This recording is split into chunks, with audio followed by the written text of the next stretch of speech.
Dad's death, he drank too much rum every day, and it took its toll. Things got so bad that Dad's sister, Auntie B, come to live with us after a year of hardship for our family. Sometimes, I daydream of life in another country, away from my job as a junior nurse. Every day I'm doing more work than I should be, and I know that I will only move up the ladder in the hospital when someone around here drops dead or is moved on. The hospital is just too small. But every night, I listen to the BBC World Service on my wireless radio as I read my medical books by candlelight. One night, the radio announcer started talking about the Windrush ship that was stopping in Trinidad in 2 weeks, how the mother country needs our help. If you're a nurse, you can get a special free ticket to England, but you must stay for 5 years and work for the new National Health Service. I put down my pencil and started to think about working at the National Health Service, England, and ships. From I was a child, once a month, Mother would take all the family down to the harbour to see the big ships coming in from all over the world. She would fill our heads with story from around the world, even though she had never left the island. She was well read and passed this on to us. I knew there and then I was going to see the big world out there. Tomorrow, I thought, I will apply for the free ticket through my hospital. I thought, I bet I don't get the ticket.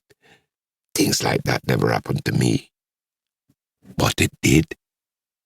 Then my first concern was, how do I tell Dad that I've been accepted to go to England in 7 days? I just knew it would not go down well because Dad depended on me to keep the kids in line. As I sat on the bench in the yard, with the sun shining down, the goats and chickens running around, Dad was sitting on a piece of wood across the yard, drinking the strong local rum and smoking a cigarette. For the first time in a long time, I took a good look at him. A brown-skinned man, very tall, with powerful arms and a fit body, strong legs with rough hands from working on the family land every day of his life, and he seemed to have aged more since Mother died. Dad, I need to tell you something. He looked up from his glass of rum. "Nobody tell me you is pregnant," he said in his heavy Trinidad accent. "No, Dad, I'm not pregnant.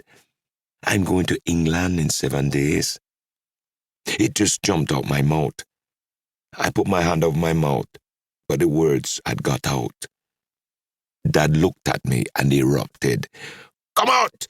Take your things and come out me yard!" His big voice made the chickens and goats scatter to the corner of the yard. The glass of rum in his hand went flying. I just started to cry and ran into the house. Moments later, Dad's sister, Auntie B, come out and shouted, "Man, how you so bad?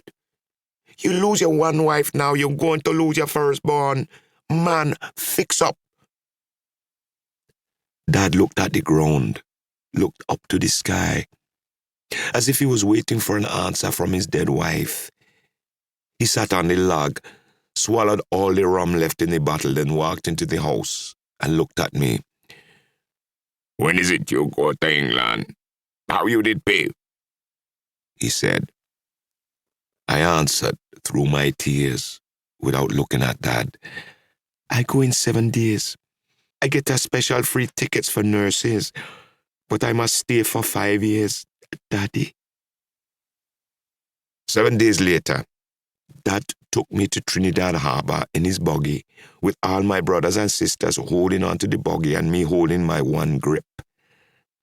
All the neighbours had heard that I was going to Farin, as the buggy was coming down the hill from the countryside where my family land was.